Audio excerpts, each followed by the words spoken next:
सीरत भाभी का फोन था ना? बेटा इसीलिए तो मैं कह रही हूँ कि घर चले जाओ, सीरत भाभी फिर से कोई हंगामा ना खड़ा कर दे। अरे चाची आप फिक्र ना करें, कुछ नहीं होता। खाना तो खाने दे मुझे।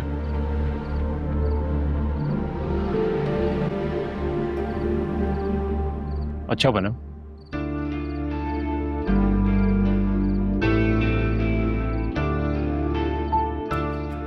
सैलेड पास कर दो प्लीज।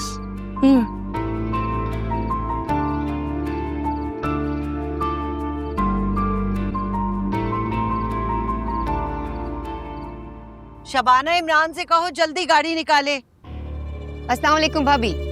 वालेकुम अस्सलाम। मैं आपकी तरफ आई हूँ और आप कहीं जा रही हैं? हाँ, मेरे साथ चल के आज तुम भी तमाशा देखो। क्या मतलब? खुद ही देख लेना, चलो। आओ आओ साइमा, ये देखो, माँ घर में खाने पे इंतजार करी और ये यहाँ बैठ के खाने खा रहा है और चटपटी बातें भी कर रहा है। चाची अभी हॉस्पिटल से आया था तो उसे भूख लगी हुई थी। वाह भाई वाह, हॉस्पिटल से आया था अभी तो आके तुमसे ही फरमाइश क्यों की? खाना ही तो खाया है, क्यों तमाशा बना रही है इस बात का? हाँ, मैं ही झगड़ा लूं, मैं ही फसादी हूँ, मैं तो हर बात का इश्यू बना लेती हूँ। मैंने ना तुम्हें जरार यहाँ आने से मना किया था और तुम फिर यहाँ आ गए।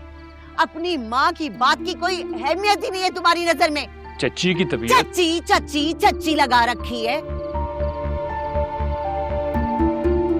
जमीन में तुम्हें बहुत अच्छी तरह से जानती हूँ। ये जो तुम मंसूबे बना रही हो ना माँ बेटियां मिलके, ये मैं कभी कामयाब नहीं होने दूंगी, ये याद रखना, हरगिज भी नहीं। कौन से मंसूबे और कौन बना रहा है? बस कर दें, हर चीज की हद होती है। सरार, आज तुम्हें फैसला करना होगा अपने लिए कि तुम्हें ये तुम्हारी चच्ची और इसकी बेटी अजीज है या कि तुम्हारी सगी माँ। मैं कोई वादा नहीं करूंगा, ये लोग भी मेरे अपने, आप भी मेरी अपनी है, मैं इनको नहीं छोड़ूंगा। क्या कहा? साइमा, देख रही हो तुम, इन माँ बेटियों ने मुझसे कैसा बदला लिया। मेरे ही बेटे को मेरे खिलाफ भड़का के मेरे सामने खड़ा कर दिया। अल्लाह तुम्हें कभी माफ नहीं करेगा। सबीन, ये जो तुम जुल्म कर रही हो ना, अल्लाह तुम्हें कभी माफ नहीं करेगा। जालिम औरत, अल्लाह कभी माफ नहीं करेगा। भाभी अल्लाह की कसम, हमने इसे कभी आपके खिलाफ नहीं भड़काया। झूठी बक्कार। बस कर दें, आपको कोई हक नहीं पहुंचता मेरी अम्मी को ये सब कहने का। शाबाश, इसको कहते हैं औलाद। देखा तुमने अपनी माँ के लिए कैसे बोली है? कभी तुमको ख्याल आया अपनी माँ के लिए इस तरह किसी के सामने बोलने का? आप भी इन जैसी बन के दिखाए ना। सहमत सुन लिया ना तुमने? ये सुन रही हो ना तुम इसको? शर्म करो जरार, औलाद तो हमेशा अपने माँ बाप का साथ देती है और तुमने तो इन गैरों को सर पे बिठा रखा है। आप प्लीज इंटरफेयर ना करें हमारे बीच में। देख लिया भाभी, आपका बेटा बाप का नहीं रहा। दूसरों की मोहब्बत का जादू कैसे सर चढ़ के बोल रहा है। ठीक कह रही हो तुम। काश मैं ये दिन देखने से पहले मर गई होती। या अल्लाह, मुझे उठा ले मेरे यार, मुझे नहीं जीना, मुझे नहीं जीना, मुझे उठा ले, मुझे उठा ले मेरे अल्लाह। भाभी जरा क्या हुआ आपको? मम्मा, मम्मा क्या हुआ आपको? Hi Shahram, how are you? I'm good, आप कैसे हैं? Always fighting fit. Just joking. How are you Zenia? I'm fine, thank you. भाई सबसे पहले तो आप दोनों को शादी की बहुत बहुत मुबारक। Thank you. Thank you. Shahram साहब, आपने अचानक इनसे शादी करके सबको बहुत बड़ा सरप्राइज दे दिया। बस सब कुछ अचानक ही हो गया। This is good. This is great. But इतनी टैलेंटेड वाइफ को आप सिर्फ अपने कमर्शियल्स तक बाउंड न रखिएगा। क्यों मिसेस शहराम, आपको और भी काम करना चाहिए ना? ये तो शहराम डिसाइड करेंगे कि मुझे इस फील्ड में फर्दर काम करना चाहिए या नहीं। शहराम साहब, हमारी फील्ड में इनके काम की, उनके टैलेंट की अभी बहुत जरूरत है और आई एम श्योर कि आप जैसा ब्रॉड माइंडेड इंसान इनको काम करने से रोकेगा नहीं। बिल्कुल, मैं इन पे बहुत ट्रस्ट करता हूँ। मैं इनको कभी काम करने से रोकूंगा नहीं। फैंटास्टिक। तो फिर इनका नेक्स्ट प्रोजेक्ट हमारी कंपनी के साथ। डील? डन। आइए, मैं आपको किसी से मिलवाता हूं। Okay sure. प्लीज। अब मेरे खुदा, ये जीनिया फोन क्यों नहीं उठा रही? क्यों कॉल कर रही हैं उसे? क्यों उसको ना बताऊं कि उसकी माँ की क्या हालत है? अब ऐसी भी बात नहीं है, ब्लड प्रेशर शुगर सब नॉर्मल है इनका।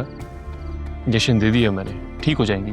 स्ट्रेस दिया था तभी बेहोश हुई हैं। ये तो तुम कह रहे हो ना, अपनी माँ की इस हालत के जिम्मेदार भी तुम खुद ही हो। प्लीज बस करें आप, इस बात को छालने की जरूरत नहीं है आपको। मेरी माँ है, मैं खुद संभाल लूंगा। अपने घर चाहिए आप। अगर तुम इन गैरों के बहकावे में ना आते ना, तो सीरत भाभी की आज ये हालत ही ना होती। अब तुम संभालोगे इनको? हेलो, अच्छा ठीक है, मेरा ड्राइवर आ गया, मैं जा रही हूं। हो जाओ अब तुम लोग खुश।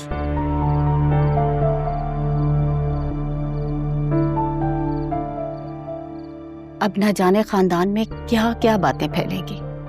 जरार में तुम्हें इसीलिए मना करती थी। तुमने हमें बहुत बड़ी आजमाइश में डाल दिया बेटा।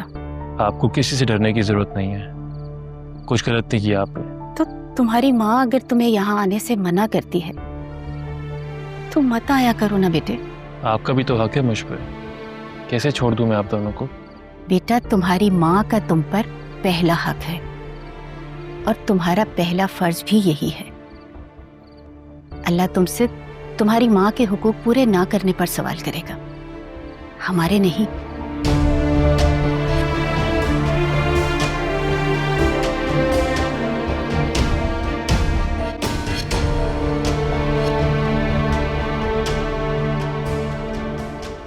अस्सलामुअलैकुम। महक बेटा, क्या हाल है? कैसी हो तुम? अम्मी, आपको क्या हो गया? कितनी कमजोर और बीमार लग रही हैं आप। और महक बेटा, इसीलिए तो तुम्हें कह रहा हूँ कि तुम आ जाओ। ना ये अस्पताल जाती है, ना दवा खाती है, सारा दिन यूं ही बिस्तर पे पड़ी रहती है। अम्मी, ये क्या बात हुई? मेरे 3 पेपर्स रह गए, मैं सबमिट करवा कर फौरन वापस आ जाऊंगी। नहीं नहीं बेटा, इसकी जरूरत नहीं है। तुम अपनी पढ़ाई मुकम्मल कर लो। आपकी ये हालत देखकर कैसे पढ़ाई करूं? मेरा तो दिल चाह रहा है मैं फौरन वापस आ जाऊं। मैं तुम्हारे अब्बा को कई रोज से मना कर रही हूँ कि अभी मेरी बात मत कराओ महक से। देखा ना, वो परेशान हो गई है। महक बेटा, तुम ही से समझाओ, मेरी तो ये सुनती नहीं है। मेरे साथ सुबह अस्पताल चले, इसको वहां से दवाइयाँ लेके दूं, ये खाए और फिर ये ठीक होगी। अम्मी, खुदा के लिए क्यों ऐसा कर रही हैं? मैं अंदर से मर चुकी हूँ उस दिन के बाद से।